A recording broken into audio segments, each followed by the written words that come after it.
want to have a quick chat about maintenance calories, because I know a lot of you are stressing out about how to find your maintenance calories. How do you know what calculator to use? How do you know the calculator is right, because there's so many of them? You're overwhelming yourself for no reason, and I'm going to explain why in this video.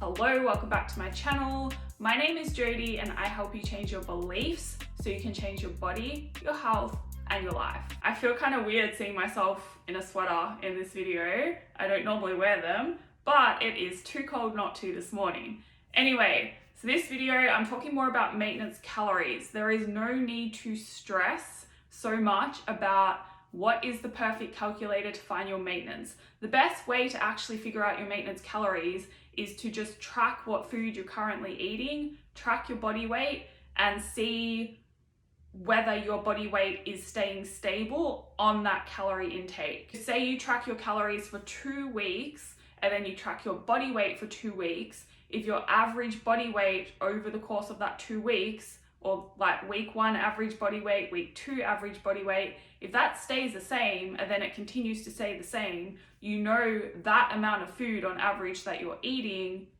is your maintenance calorie intake. When it comes to using a calculator online, I do like to use a calculator that implements the Catch-McArdle equation, so using your body fat percentage to estimate your maintenance.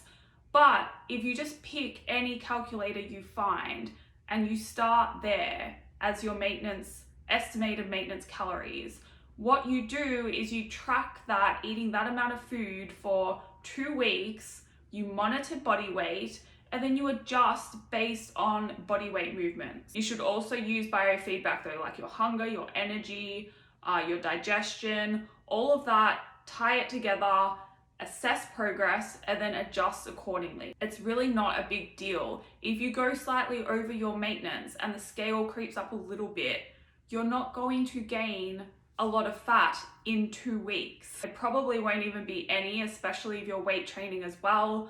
Some of that weight gain will be muscle, some of it will be water, so you don't need to stress. And you can just reduce calories if you find the scale is creeping up too fast. If the scale is going down and you want to be eating at maintenance, then you know you need to increase calories a little bit.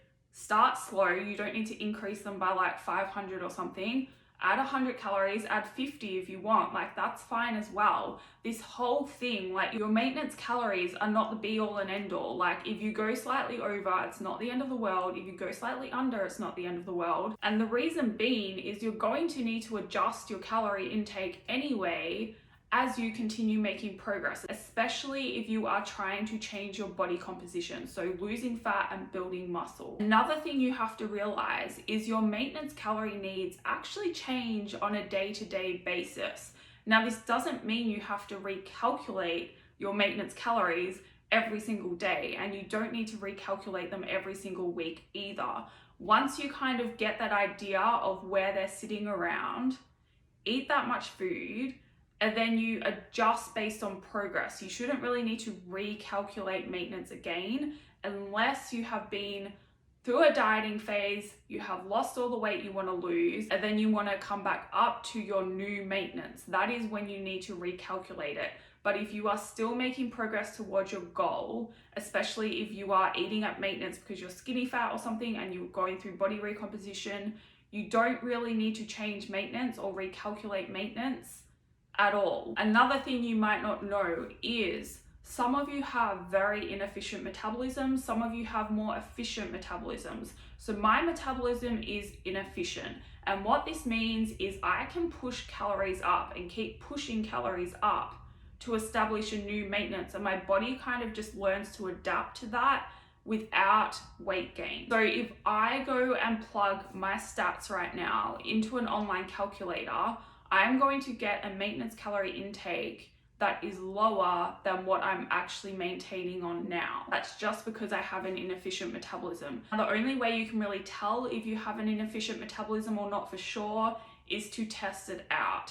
And to do that, you have to be willing to push calories up and potentially gain a little bit of weight, but it's not the end of the world. You can't let that number on the scale hold you back from making progress. If I was fixated on being a certain number on the scale, I would not be where I am now. I would be stuck where I was 4 or 5 years ago in exactly the same body because I was trying to hold on to being under a certain number on the scale. The only reason I have made progress is because I was willing to go above that number. Most of you will have your best looking body at a totally different body weight to what you expect. Now, another question I get asked a lot, if you have been dieting for a long time, lost some weight, eating in a calorie deficit, and you want to come back up to maintenance, should you reverse diet or not?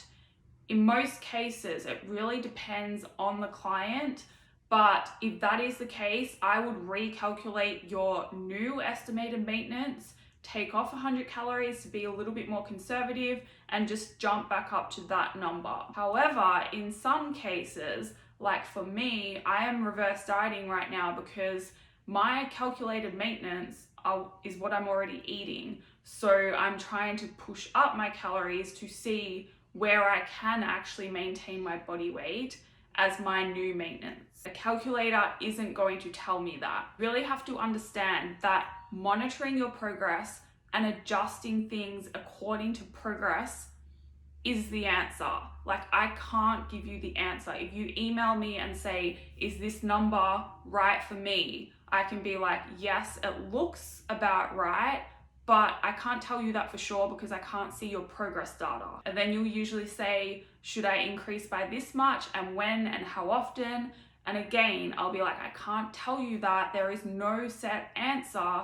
I need to be able to see your progress data, see what you're looking like, see how your training is, tie it all together, and then that is how you find the answer. The last thing I want to say about all of this, if you're eating at maintenance, if you're eating in a deficit, if you're eating in a surplus, the numbers are there to guide you. They shouldn't be controlling your life. They shouldn't be making you feel miserable. They are a guide. Use them as a guide, and that is all. That is all for this video. Thank you for watching. If you would like to see more, please hit the subscribe button. If you have any questions, please feel free to send me an email. I put that in the description box, and I will see you in the next video.